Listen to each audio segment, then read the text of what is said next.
तो दोस्तों आज हम फिर से आपके लिए लेकर आए हैं देश दुनिया की सभी ताजा बड़ी खबरें। फटाफट एक एक कर विस्तार से आज आपको बताएंगे, तो वीडियो को अंत तक जरूर देखें। दोस्तों वीडियो बनाने में हमें काफी मेहनत लगी है, तो वीडियो को दिल से लाइक करते हैं। जहां दोस्तों पहली खबर में आपको बताएंगे कि उत्तर प्रदेश में हिंदुओं को खुश करने के लिए योगी ने दिल्ली में रोहिंग्या मुसलमानों के घरों पर चलवाया बुलडोजर, मस्जिद को भी तोड़वाया। पूरे देश में हो रहा है योगी का विरोध। तो वहीं आपको बताएंगे दोस्तों कि अमेरिका से मोदी अमित शाह को लगा बड़ा झटका। अमेरिका ने कहा बिजनेसमैनों के लिए भारत है खतरनाक देश, इसलिए भारत में ना लगाएं कोई भी उद्योग। CAA का भी किया है जिक्र। बढ़ गई है भाजपा की मुश्किलें। तो वहीं आपको बताएंगे दोस्तों कि पश्चिम बंगाल में भाजपा को लगा एक और बड़ा झटका। TMC के डर से बीजेपी कार्यकर्ता छोड़ रहे हैं पार्टी, TMC को कर रहे हैं ज्वाइन। पूरी तरह से ममता से डर गई है बंगाल में भाजपा। तो वहीं आपको बताएंगे दोस्तों कि किसानों को भाजपा मंत्री मीनाक्षी लेखी ने बताया बदमाश और गुंडा। अब विपक्ष ने कर दी है इनके इस्तीफे की मांग। तो वहीं आपको बताएंगे दोस्तों देश के नेताओं की जासूसी कराना मोदी अमित शाह को पड़ा भारी। सुप्रीम कोर्ट पहुंचा मामला, अब सुप्रीम कोर्ट करेगा इसकी जांच। मोदी अमित शाह को हो सकती है जेल। तो वहीं आपको बताएंगे दोस्तों कि भाजपा के खिलाफ खबर चलाने पर मीडिया समूहों पर मोदी ने पड़वाई आयकर की छापेमारी। तो राहुल गांधी हुए नाराज, कहा मीडिया समूहों को डरा रही है भाजपा। तो सभी खबरों को आपको एक एक कर बताने वाले हैं दोस्तों, वीडियो को लाइक कर दें। इसी बीच पर तो दोस्तों अगली खबर की ओर, तो यूपी में चुनाव जीतने के लिए योगी ने दिल्ली में रोहिंग्या मुसलमानों के घरों पर चलवा दिया बुलडोजर। पूरे देश के मुसलमान योगी से नाराज। जी दोस्तों आपको बता दी ये बड़ी खबर सामने निकल कर आई दोस्तों कि उत्तर प्रदेश में चुनाव जीतने के लिए योगी आदित्यनाथ लगातार मुस्लिम विरोधी कानून लेकर आ रहे हैं और मुसलमानों के खिलाफ लगातार बयान भी दे रहे हैं। इस बीच खबर सामने निकल कर आई दोस्तों कि मुसलमानों के खिलाफ योगी आदित्यनाथ ने उत्तर प्रदेश में आज एक और बड़ा काम कर दिया है।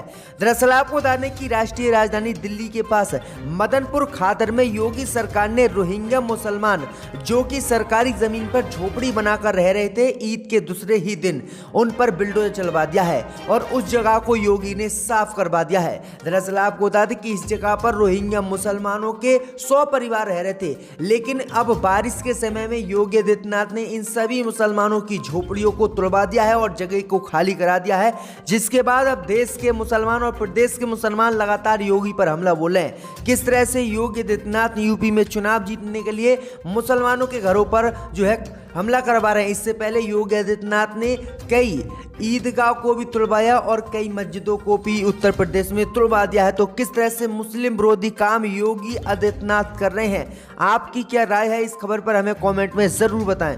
इसी बीच पर तो दोस्तों अगली खबर की ओर, तो अमेरिका से लगा मोदी अमित शाह को बड़ा झटका। अमेरिका ने रिपोर्ट जारी कर भारत को बताया गलत जगह। जी दोस्तों आपको बता दें ये बड़ी खबर सामने निकल कर आई दोस्तों कि अमेरिका से आज मोदी अमित शाह को बड़ा झटका लगा है। अमेरिका ने एक रिपोर्ट जारी करते हुए बिजनेसमैन के लिए भारत को अच्छा देश नहीं बताया है और इसमें नागरिकता संशोधन कानून का भी जिक्र किया है, जिसके बाद मोदी अमित शाह को बड़ा झटका लगा है। दरअसल आपको बता दें कि मोदी अमित शाह लगातार दावा करते रहते हैं कि भारत में लगातार विदेशी लोग यहां पर निवेश कर रहे हैं, कारखाने लगा रहे हैं और उद्योग को बढ़ा रहे हैं, लेकिन अमेरिका की जो रिपोर्ट आई है उसमें मोदी अमित शाह की पोल खुल गई है। अमेरिका रिपोर्ट ने दावा किया है कि भारत में बिजनेसमैन अच्छे से नहीं रह रहे हैं और जो बिजनेसमैनों ने पहले भारत में व्यवसाय या उद्योग लगाए थे वही अब वहां पर व्यापार करना चाहते हैं, अन्यथा जो नए लोग हैं वह भारत में बिल्कुल भी बिजनेस करना नहीं चाहते, क्योंकि भारत को अमेरिका ने एक चुनौतीपूर्ण जगह बताया है। रिपोर्ट में नागरिकता संशोधन कानून का भी जिक्र किया है। वहीं अमेरिकी रिपोर्ट में दावा किया गया है कि वहां पर हिंदू संगठन जिसके विरोध में उतर जाते हैं उसका बेड़ा पार नहीं हो पाता है और बुरी तरह से वे घाटे में आ जाते हैं। इसलिए अमेरिका ने बिजनेसमैनों के लिए भारत को सही नहीं बताया है, जिसके बाद मोदी अमित शाह की पोल आज खुल गई है। इसी बीच पर तो दोस्तों अगली खबर की ओर, तो RSS पर असदुद्दीन ओवैसी ने बोला बड़ा हमला, कहा मुस्लिम विरोधी है RSS। जी दोस्तों आपको बता दें ये बड़ी खबर सामने निकल कर आई दोस्तों कि RSS प्रमुख मोहन भागवत के मुस्लिम आबादी को लेकर दिए गए बयान पर अब असदुद्दीन ओवैसी ने पलटवार करते हुए बड़ा हमला बोला है। भागवत ने ऐलान किया था कि 1930 से भारत में मुसलमानों की संख्या योजना के तरीके से बढ़ाई गई थी और भारत को पाकिस्तान बनाने की कोशिश की गई थी। अब इसी को लेकर असदुद्दीन ओवैसी ने बड़ा हमला भाजपा पर और जो है RSS पर बोला है। असदुद्दीन ओवैसी ने कहा है कि अगर सबका DNA एक ही है तो फिर गिनती क्यों हो रही है। दूसरी बात 1950 से लेकर 2011 2011 के बीच भारत में मुसलमानों की आबादी कम हुई है। आगे असुद्दीन ओवैसी ने लिखा है कि संघ के पास दिमाग जीरो है और संघ मुस्लिम विरोधी है, इसलिए ये मुसलमानों का विरोध लगातार करती रहती है। तो ये बड़ी अपडेट आ रही है, बड़ा हमला असुद्दीन ओवैसी ने आरएसएस पर आज बोला है। इसी बीच पर दोस्तों अगली खबर की ओर, तो पश्चिम बंगाल में भाजपा को लगा बड़ा झटका। बंगाल में टीएमसी के डर से बीजेपी के कार्यकर्ता छोड़ रहे हैं पार्टी। जब दोस्तों आपको बता दें कि पश्चिम बंगाल में भाजपा को एक और बड़ा झटका लगा है। दरअसल आपको बता दें कि पश्चिम बंगाल में भाजपा के टीएमसी के द्वारा बॉयकॉट करने के बाद लगातार भाजपा के कार्यकर्ता डर गए हैं और बीजेपी कार्यकर्ता डर के चक्कर से भाजपा को छोड़ रहे हैं और टीएमसी को ज्वाइन कर रहे हैं। इसका खुलासा एक रिपोर्ट में आज हुआ है। दरअसल आपको बता दें कि पश्चिम बंगाल के महिसाणा गांव के निवासी दुलाल चक्रवर्ती व उनके बेटे सोमनाथ दोनों भाजपा के कार्यकर्ता हैं। वे बताते हैं कि 2 मई को विधानसभा चुनाव संपन्न होने के 4 दिन बाद ही स्थानीय टीएमसी के कार्यकर्ताओं का एक समूह उनके घर पर आया और उन्हें घर से बाहर ना निकलने की चेतावनी दे गया। चक्रवर्ती बताते हैं कि उन्हें बाद में पता चला कि टीएमसी के लोगों ने 18 लोगों के बहिष्कार किए जाने की एक सूची जारी कर रखी है। इसमें 16 भाजपा से जुड़े कार्यकर्ता हैं जबकि 2 नेता हैं। जिसके बाद भाजपा के नेता बंगाल में डरे हुए हैं और लगातार बीजेपी को छोड़कर टीएमसी को ज्वाइन कर रहे हैं। तो किस तरह से ममता बनर्जी से बुरी तरह से डर गई है भाजपा। इसी बीच में दोस्तों अगली खबर की ओर, तो भाजपा सांसद ने किसानों को बताया गुंडे बदमाश, बढ़ गई है भाजपा की मुश्किलें। जी हां दोस्तों आपको बता दें कि कृषि कानूनों को रद्द कराने की मांग को लेकर किसान नेताओं ने कल जंतर मंतर और संसद पर प्रदर्शन किया। इन सबके बीच भाजपा नेता और विदेश राज्य मंत्री मीनाक्षी लेखी ने किसान नेताओं को गुंडे और बदमाश बताया है, जिसके बाद विवाद पैदा हो गया है। जिसके बाद भाजपा सांसद मीनाक्षी लेखी की विपक्षी पार्टियों ने इस्तीफे की मांग की है। वहीं किसानों ने भी मीनाक्षी लेखी पर हमला बोला है। किसानों ने कहा है कि हम गुंडे मवाली नहीं है, बल्कि भारत के अन्नदाता हैं जो भारत की जनता का पेट भरने के लिए दिन रात खेतों में मेहनत करते हैं। तो ये बड़ी अपडेट आई दोस्तों कि भाजपा सांसद की मुश्किल अब बढ़ गई है। किसान सहित विपक्षी पार्टियों ने भाजपा से इनके इस्तीफे की मांग कर दी है। इसी बीच पर तो दोस्तों अगली खबर की ओर, तो भारत के नेताओं की जांच कराना मोदी अमित शाह को पड़ा भारी, सुप्रीम कोर्ट पहुंचा मामला। जी दोस्तों आपको बता दें ये बड़ी खबर सामने निकल कर आई दोस्तों कि इजराइल के सॉफ्टवेयर के द्वारा भारत में नेताओं की जासूसी कराना मोदी अमित शाह को भारी पड़ता दिख रहा है। दरअसल आपको बता दें कि अब ये जासूसी का मामला सुप्रीम कोर्ट पहुंच गया है। दरअसल आपको बता दें कि एक अंतर्राष्ट्रीय मीडिया ने खुलासा किया है कि इजराइल के सॉफ्टवेयर के जरिए भारत में 300 से ज्यादा अधिक मोबाइल नंबरों को हैक किया गया था और इनकी जासूसी कराई गई थी। अब इस मामले के लिए एक एसआईटी गठित करने की मांग की गई है और सॉफ्टवेयर को कितने रुपए में खरीदा है ये भी मोदी सरकार से पूछने को लेकर सुप्रीम कोर्ट में एक याचिका दाखिल की गई है। जिसके बाद भाजपा की मुश्किलें बढ़ गई। अब सुप्रीम कोर्ट जासूसी मामले पर सुनवाई करेगा। अगर इसमें प्रधानमंत्री मोदी दोषी पाए जाते हैं तो कई साल की प्रधानमंत्री मोदी को सजा होने वाली है। ये बड़ी अपडेट आ रही दोस्तों।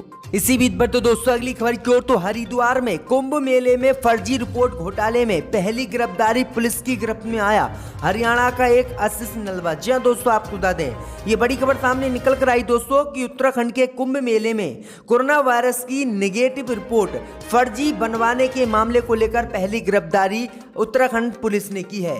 जिसके बाद भाजपा की मुश्किलें कम हुई हैं। दरअसल आपको बता दें कि हरिद्वार में कुंभ मेले में जब सरकार ने गाइडलाइन जारी की थी तो फर्जी कोरोना की रिपोर्ट कई लैबों ने बनाई थी। अब इस मामले में पुलिस लगातार छापेमारी कर रही है और इसी छापेमारी में पहली गिरफ्तारी पुलिस ने की है। हरियाणा के आशीष को पुलिस ने गिरफ्तार किया है। इसी ने जो है फर्जी रिपोर्ट बनवाई थी, जिसके बाद अब इससे पूछताछ की जा रही है। अब देखते हैं आगे आगे किन किन का नाम ये लेता है। इसी बीच बढ़ते दोस्तों अगली खबर की ओर, तो मीडिया समूह पर छापे को लेकर नाराज हुए राहुल गांधी। मोदी पर साधा निशाना, कहा खबर इनके खिलाफ छापने से डरा रही है इनको मोदी सरकार। जी दोस्तों आपको बता दें कि देश के बड़े मीडिया समूह दैनिक भास्कर और उत्तर प्रदेश के एक टीवी चैनल भारत समाचार के दफ्तरों और मालिकों के ठिकानों पर लगातार मोदी सरकार आयकर विभाग की छापेमारी करवा रही है। आयकर विभाग की कार्रवाई को लेकर विपक्ष ने कहा है कि ये दोनों समूहों की कोरोना काल, किसान आंदोलन और जासूसी पर रिपोर्ट को लेकर ये कार्रवाई हुई है।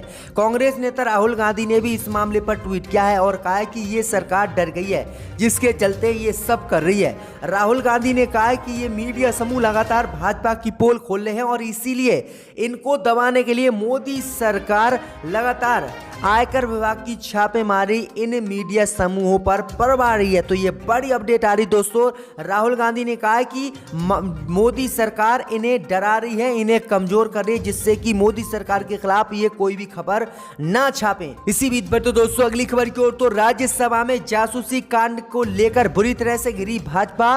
टीएमसी सांसदों ने आईटी मिनिस्टर से कागज छीनकर फेंके। जी हां दोस्तों, आपको बता दें कि संसद के मानसूनी सत्र में फिर जासूसी कांड को लेकर हंगामा हुआ। कांग्रेस इस मामले को लेकर केंद्र सरकार को घेरने में कोई कसर छोड़ना नहीं चाहती। विपक्ष के हंगामे के चलते लोकसभा और राज्यसभा दोनों की ही कार्रवाई बार बार बाधित हुई। विपक्ष कृषि कानूनों को रद्द करने और ऑक्सीजन की कमी से कोरोना में एक भी मौत नहीं हुई। सरकार के इस जवाब के बाद से आक्रामक बना हुआ है।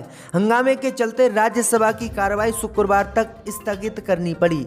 इससे पहले जब राज्यसभा में आईटी मिनिस्टर अश्विनी वैष्णव जासूसी कांड को लेकर अपना भाषण दे रहे थे, तब राज्यसभा में टीएमसी सांसद ने आईटी मिनिस्टर के हाथ से पेपर छीनकर उपसभापति की तरफ फेंक दिया, जिसके बाद पूरी तरह से भाजपा को राज्यसभा और संसद में विपक्ष के नेताओं ने जासूसी कांड को लेकर घेरा है। लगातार विपक्ष के नेता इसकी जांच की मांग कर रहे हैं। इसी बीच पर तो दोस्तों अगली खबर की ओर, तो तेजस्वी यादव ने कहा घोड़े और गधे की गिनती हो सकती है तो ओबीसी की क्यों नहीं। जी हां दोस्तों, आपको बता दें कि बिहार में एक बार फिर से जातिगत जनगणना को लेकर राजनीतिक बयानबाजी शुरू हो गई है।